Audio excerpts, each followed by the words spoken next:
Welcome to our Devos this week where we are talking about the benefits of the resurrection. If you're a Christian, if you're watching this right now, the most exciting thing about our faith is the fact that Jesus rose from the grave. It's more exciting than anything we can read about in the Bible because it has such a great and deep impact on us. And of course, the impact starts with our sin being forgiven and us knowing that we ourselves will be promised eternity in heaven. That's where it begins. But there's a lot more about the resurrection that directly impacts our day-to-day life. And today I'm going to talk about kind of a somber topic. A topic that every single one of us has to face in one form or another. Unfortunately, some of us, we have to deal with it in a deeper way or in a more tragic way. But the resurrection of Jesus Christ gives us hope beyond death. It's the only thing that gives us hope beyond death, frankly.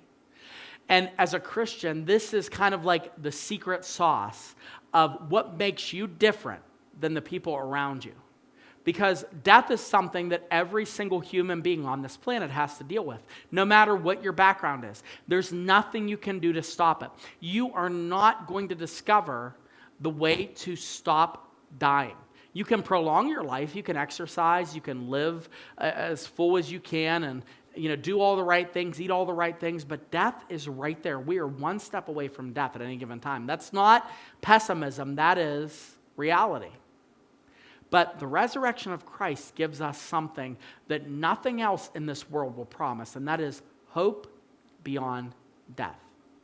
Now, in a passage that Pastor Mike and I and Pastor Ron read at just about every single funeral is the following passage in 1 Thessalonians chapter 4, verse 13 through 14.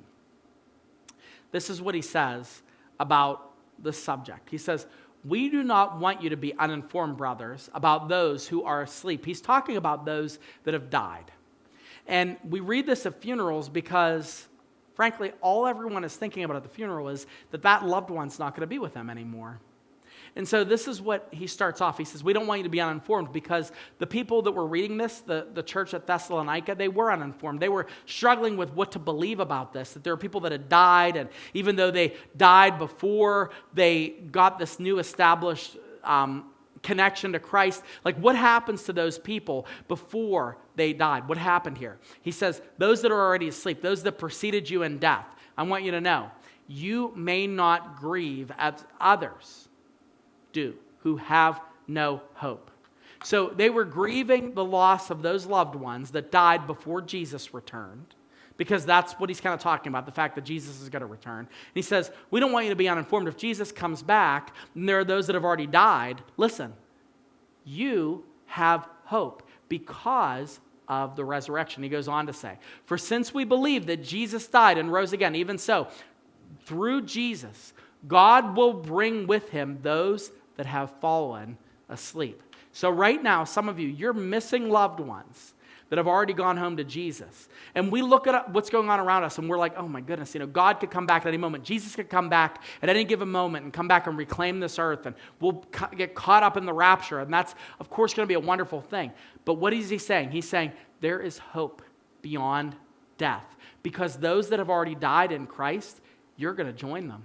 You're going to be reunited with them. It's not over. That's not going to be the last time you see those people. It doesn't matter when they died. It doesn't matter if they died first. It doesn't matter if they died right before you died. It makes no difference. If they were in Christ, you have the promise that you are going to be reunited with them.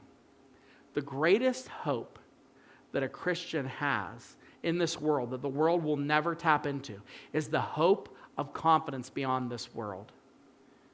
Most people that lose their loved ones, they say, I hate that you're gone, and I'm never going to see you again. But a Christian can say, I hate that you're not here, but I'm so glad you're home. And I know that it's only a matter of time before I'm going to be home with you. Did you know that only Christians can say that with that kind of confidence? I mean, sure, we could have a foolhardy belief if we have no other belief system that, oh yeah, we're going to be reincarnated, we're going to do this, we're going to do that. But you know why a Christian can say we know that we know that we know? You know why? Because of the resurrection. Because the resurrection reminds us that Jesus is the one that has power over death. And we believe in Jesus. And we believe that Jesus was telling the truth when he said that he was the resurrection.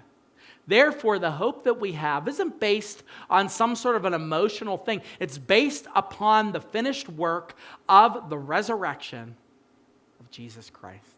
So think about that when you think about that loved one that's already gone home.